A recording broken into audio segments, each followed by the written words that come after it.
안양 지역에서 나서 자라는 사람이고 안양 지역 시민이고 또 지역사회 신문사에서 일하고 있는 언론인이기도 합니다. 전문가들이 이제 앞에서 여러 가지 다양한 것들을 쭉 말씀을 하셨는데 저는 이제 그렇기 때문에 이제 수용자 입장에서 하나의 시민 입장에서 그리고 언론인의 입장에서 주로 상식과 그 통념에 기초한 수용자 입장에서 바라본 이야기를 좀 한다고 생각을 하시면 되겠습니다. 그리고 앞에서는 이제 여러 가지 이제 이 프로젝트의 미래에 대해서 이야기했지만 저는 이제 뒤를 돌아보는 과정으로서 이야기하고 싶고요. 상당히 좀 많이 다를 것입니다.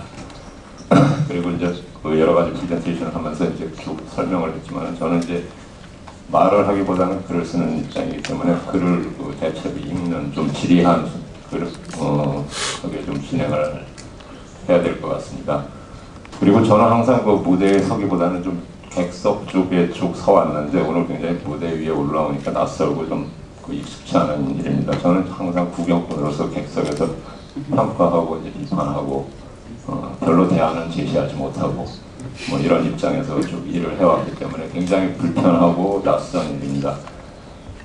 그럼에도 불구하고 이제 제가 이 자리에 나오게 된 배경에는 아마도 지난 2차례에 걸쳐서 진행됐던 공공예술 프로젝트에 대한 좀 비판적 목소리를 줄곧 내왔기 때문이라고 생각을 합니다. 그래서 밖에서 그렇게 떠들지 말고 안으로 들어와서 한번 이야기를 하라고 아마 그런 배경에서 저를 이 자리에 세운 것 같은데요. 근데 APAP에 관한 온갖 찬사와 이제 성공적이라는 것들은 이제 제가 비판적 입장을 견지했던 거는 그런 것들은 굳이 제가 하지 않아도 안양시가 이제 막대한 예산과 그리고 충성심과 의욕에 넘치는 공무원들 그리고 경험과 학식으로 무장한 주변의 예술가들 그리고 시가 갖고 있는 막강한 홍보 시스템 등등을 통해서 얼마든지 할 수 있습니다. 굳이 저희까지 이렇게 나서서 하지 않아도. 그리고 홍보 시스템이 이렇게 적절하게 작동을 했는지 APAP에 대한 대부분의 언론들의 평가 역시 긍정적인 것 일색이었음을 부정하기 어렵습니다.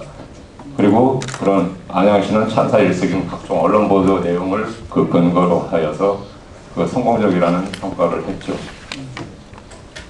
이제 전입시장도 다른 언론은 전부 긍정적으로 보도하는데 유독 성경호만 비판적으로 보도한다는 이야기를 했습니다. 이러한 말 속에서는 대부분 거대 자본을 배경으로 한 미디어들은 정답인데 너는 다른 것, 틀린 것 혹은 악의적인 보도 정도로 폄하하고 싶다는 의혹을 내비친 것으로 이해됩니다. 근데 저는 이제 유감스럽게도 그렇게 거대 자본을 기반으로 한 언론의 보도 태도를 신뢰하지 않습니다. 약간의 양식 있는 지식인이라면 한국 사회 이른바 중앙 언론이 지방에 그리고 안양이라는 이 작은 도시의 사안에 대해서 비판적 기사를 쓰는 예는 거의 없습니다. 속된 말로 먹을 것이 없기 때문이죠. 많은 취재 역량을 투입하고 돈과 시간을 써가면서 비판적으로 두들겨야 될 이유가 별로 없을 겁니다. 얻을 게 없는 거죠. 실제 중앙 언론의 APAP에 대한 기사는 안양시로서는 상당히 고마운 일입니다. 그래서 작은 기사 하나라도 크게 확대 복사되고 판넬과 액자로 만들어지고 연구 보존되죠. 그리고 한 차례 보도되지만은 신문 제호와 그걸 쓴 기자 이름은 당대 안양 자치단체장의 지적 홍보와 함께 길이 빛날 것이라고 생각이 듭니다. 거대 자본을 기반으로 한 중앙 언론과 달리 지역에 기반하고 있는 의식 있는 지역 언론인 입장이 다를 수밖에 없습니다. 지역 주민의 관점 그리고 수용자의 관점에서 그리고 되도록 비판적 입장에서 사안을 바라보고 취재하는 것이 본연의 임무라고 저는 생각을 해옵니다. 그래서 저는 이제 지난 1차 APAP를 비판적 관점에서 보도했고 아쉽고 부족한 부분을 채우고 보완할 것을 줄곧 이야기해왔습니다. 어찌 보면 이번 3차 APAP에서는 유난히 기획과 과정의 중요성이 강조되고 그리고 일방적인 공급자 중심의 시행이라는 틀을 벗어나서 주민과의 교감과 소통, 참여 등의 개념이 부각되고 있는 것은 이러한 비판적 저를 비롯한 다른 언론들도 많이 보도를 했는데요. 비판적 보도가 크게 잘못된 것이 아니라는 것을 반증하는 것이라고 저는 이해하고 있습니다. 그러면 이제 몇 가지 문제 제기를 하겠는데요. 다행히도 제가 이제 30분 분량을 채 못 채웠는데 시간이 조금밖에 안 남은 것 같아서 저 다행입니다. 먼저 저는 이제 누구나 다 알고 있는 사안이지만 하나의 문화예술적 성과가 나오기까지의 과정은 굉장히 지난하다고 생각을 합니다. 그 성과를 수행하는 일정한 기강을 갖춘 문화예술들이 배출되기까지는 엄청난 그 사회적 자본이 투여되고 해당 예술가가 자신의 작품을 기획하고 생산하는 과정 또한 장고합니다.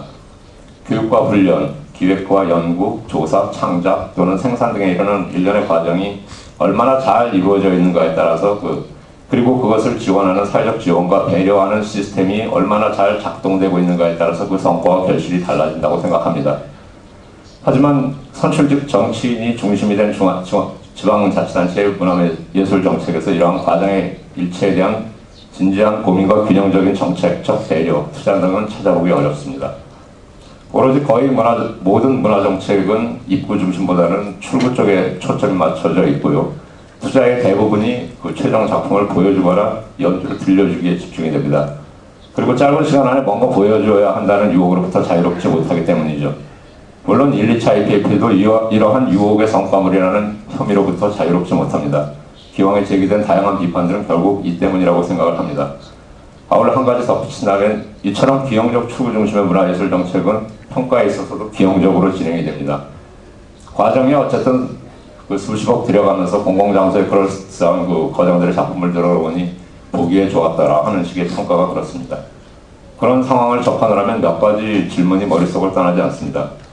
과연 적지 않은 전문가들이 투입되고 주민들의 소중한 세금을 수십억 쏟아부었는데 보기 안 좋은 경우가 있습니까? 그런 이의 평가가 도대체 어떤 의미를 갖는 것인지 모르겠습니다. 자치단체장은 정말 시민의 입장에서 시민들을 진정으로 행복하라고 그런 프로젝트를 진행했을까요?